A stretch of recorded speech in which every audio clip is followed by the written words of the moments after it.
Ustaz, saya sebagai istri harus nurut sama suami. Bagaimana jika suami menyuruh saya melakukan hal yang melanggar syariat Islam?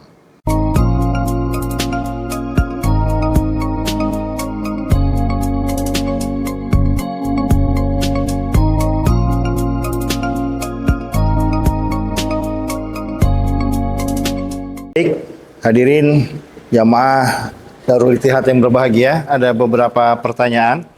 Yang pertama, Ustadz, saya sebagai istri harus nurut sama suami.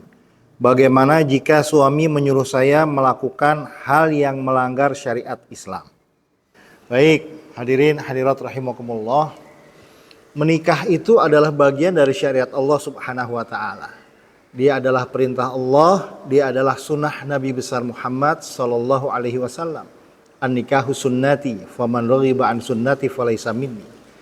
Sehingga tujuan utama dari pernikahan adalah bagaimana sepasang suami istri lebih meningkatkan kualitas pengabdiannya kepada Allah Subhanahu wa taala.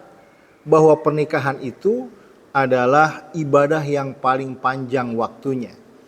Semua yang dilakukan atas dasar akdun nikah, niatnya karena Allah Subhanahu wa taala, maka nilainya pahala di sisi Allah Subhanahu wa taala. Memberikan nafkah lahir batin kepada istri kita selama niatnya baik karena Allah Subhanahu wa taala, maka pahala besar dari Allah Subhanahu wa taala.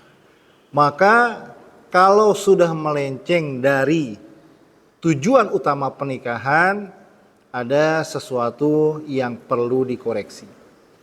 Kalau dari yang pertanyaan pertama, dia diperintahkan oleh suaminya untuk melakukan sesuatu yang melanggar syariat Islam. Walaupun di sini tidak dijelaskan ya sesuatunya itu apa. Ya contohnya saja mungkin misalnya makan makanan yang diharamkan oleh Allah. Makan daging babi misalnya, makan daging anjing misalnya. Maka tentu saja perintah itu harus ditolak. Karena bertentangan dengan perintah Allah Subhanahu wa taala, bertentangan dengan arahan Rasulullah Muhammad sallallahu alaihi wasallam.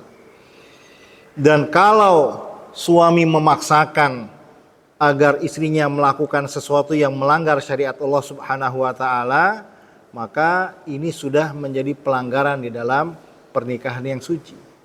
Maka kalau menurut saya, kalau suaminya dinasehati sudah tidak bisa lagi, mungkin cerai adalah jalan yang terbaik.